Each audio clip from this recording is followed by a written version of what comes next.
नमस्कार दोस्तों, स्वागत है आपका। आज हम बात करने वाले हैं यूक्रेन और रशिया के बीच चल रहे वॉर के बारे में। इस वॉर को कई लोग वर्ल्ड वॉर 3 का नाम दे रहे हैं, तो कई लोग इसे सोवियत यूनियन को फिर से एक होने की बात कर रहे हैं। तो दुनिया भर में तरह तरह की चर्चाएं चल रही है। तो सबसे पहले आप ये समझिए कि रशिया और यूक्रेन के बीच में ये हो रहा युद्ध कोई पहला युद्ध नहीं है या फिर ये कोई अभी से हुई समस्या नहीं है। ये बहुत लंबे समय से चल रहा है। इसके पहले भी रशिया ने यूक्रेन के स्टेट्स को अपना स्टेट बनाया हुआ है।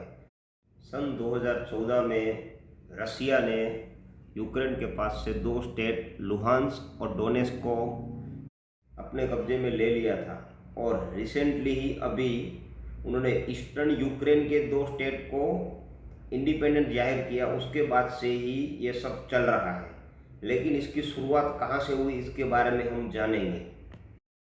यूक्रेन के राष्ट्रपति जेलेंस्की ने इसके पहले नाटो के साथ अपने देश को शामिल करने के लिए प्रयास किए हुए थे। इसी प्रयासों की वजह से रशिया उनसे भड़का हुआ था, क्योंकि अगर यूक्रेन नाटो में शामिल हो जाता तो नाटो की सेना यूक्रेन तक आ जाती, और यूक्रेन जो कि रशिया से एकदम बाजू में दोनों की सरहदें लगती है, जिसकी वजह से रशिया को डर सताने लगा कि अमेरिका उसको कहीं घेर ना ले। अब हम बात करते हैं नाटो की। नाटो एक ऐसा संगठन है जो कि 30 अलग अलग मेंबरों से बना हुआ है, और ये 30 मेंबर में छोटी बड़ी बहुत सारी यूरोप की और कुछ अमेरिका साइड की कंट्रीज है, जो कि अपने सैन्य को एक साथ रखते हैं और एक दूसरे को सुरक्षा प्रदान करते हैं। नाटो की शुरुआत 1949 में हुई थी, जब भी उसमें टोटल 12 कंट्रीज शामिल हुई थी। उसमें धीरे धीरे कंट्रीज बढ़ती गई, और अभी इसमें फिलहाल 30 मेंबर्स है, जिसमें लास्ट में 27 मार्च 2020 में नॉर्थ मैसेडोनिया जुड़ा था।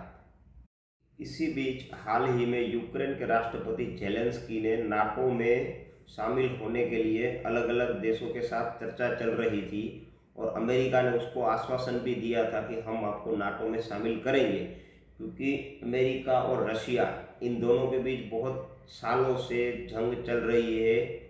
सीधे तौर पे नहीं तो व्यापार के तौर पे उनके बीच बनती नहीं है, ये जग जाहिर है।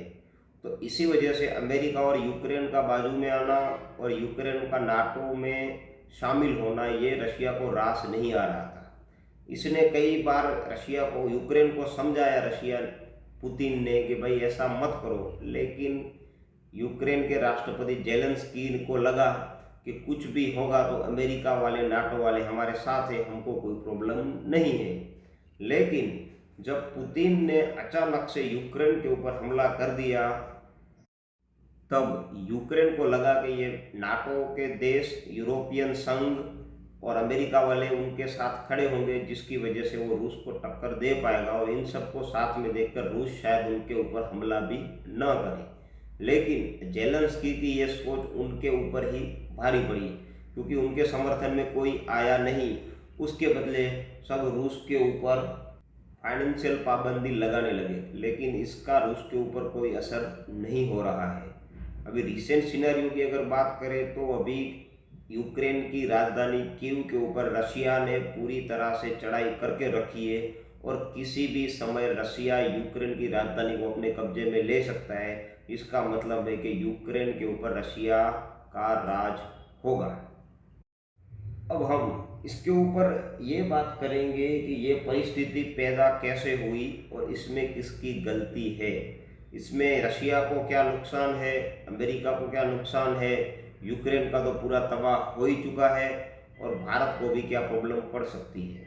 तो अगर बात करें यूक्रेन की, तो यूक्रेन तो नेटो में शामिल होना चाहता था, क्योंकि अगर वो नेटो में शामिल हो जाता तो उसको एक तरह से सिक्योरिटी मिल जाती।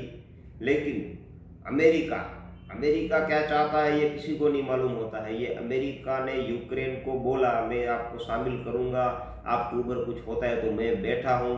लेकिन जब युद्ध की बात आई तो उन्होंने ऐसा बोला कि हम फाइनेंशियल पाबंदियां लगाएंगे, लेकिन अपनी सेना को यूक्रेन में भेजेंगे नहीं। इसी की वजह से यूक्रेन के राष्ट्रपति जेलेंस्की का भी मनोबल टूटा हुआ है, और वो सब जगह गुहार लगा रहे हैं कि यूरोप और अमेरिका ने किसी ने मेरी सहाय नहीं की। लेकिन इसमें कहीं ना कहीं उनकी भी एक गलती है कि उन्होंने अमेरिका के ऊपर भरोसा कर लिया, जिसने अफगानिस्तान में अफगानिस्तान वासियों को तालिबान से मुक्त करने के लिए इतने सालों तक लड़ाई की और फिर अकेला छोड़ के चले गए। उनके ऊपर उन्होंने भरोसा किया, लेकिन भरोसे का कुछ उनको हासिल हुआ नहीं। इसमें एक बात यह भी है कि भाई जो जेलेंस्की है उसको इतना राजनीति का अनुभव नहीं है। वो पहले एक एक्टर थे और एक्टर में से राजनेता बने हैं, जबकि पुतिन पहले से ही एक बहुत बड़े नेता है और राजनीतिज्ञ है और कूटनीति में माहिर है। तो यूक्रेन को तो मात खाना तय ही था, लेकिन यूक्रेन ने अपनी खुद ही बेवकूफ़ी कर ली और जब तक युद्ध हुआ तब तक उन्होंने सामने सीना खड़ा रख के खड़े हो गए रसिया के सामने, जबकि उनको मालूम था कि हम इनके सामने टिकने वाले नहीं हैं। लेकिन इन लोगों ने यह नहीं सोचा कि हमारी देश की जनता का क्या होगा।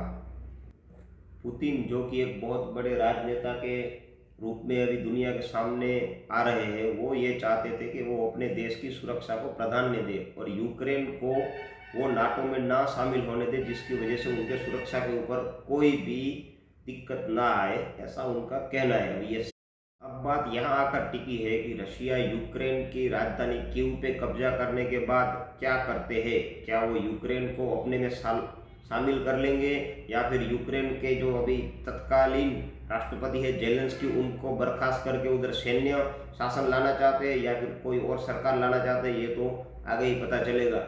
लेकिन अभी रिसेंट में जो चल रहा है उससे एक बात तो ये मालूम पड़ती है कि यूक्रेन के राष्ट्रपति जेलेंस्की ने जो अमेरिका के प्रेसिडेंट बाइडेन के ऊपर भरोसा किया, नाटो पे जो भरोसा किया, वो भरोसा उनके ऊपर भारी पड़ा है। उनके समर्थन में कोई आया नहीं है और उनके देश को इसका बड़ा खामियाजा भुगतना पड़ रहा है। वो भी सही थे, अपने देश की सुरक्षा को लेकर चिंतित थे, लेकिन रूस अगर वो नाटो में जाने की बात नहीं करते तो रूस को उनसे कोई प्रॉब्लम नहीं थी, लेकिन उन्होंने ये खुद ही अपनी प्रॉब्लम खुद ने अभी जनरेट की है। वीडियो बहुत लंबा हो चुका है, तो इसके बारे में हम और भी वीडियो बनाएंगे और इसके आगे किसी और वीडियो में चर्चा करेंगे। तब तक आप बने रहिए हमारे साथ। Stay tune with mister be talk.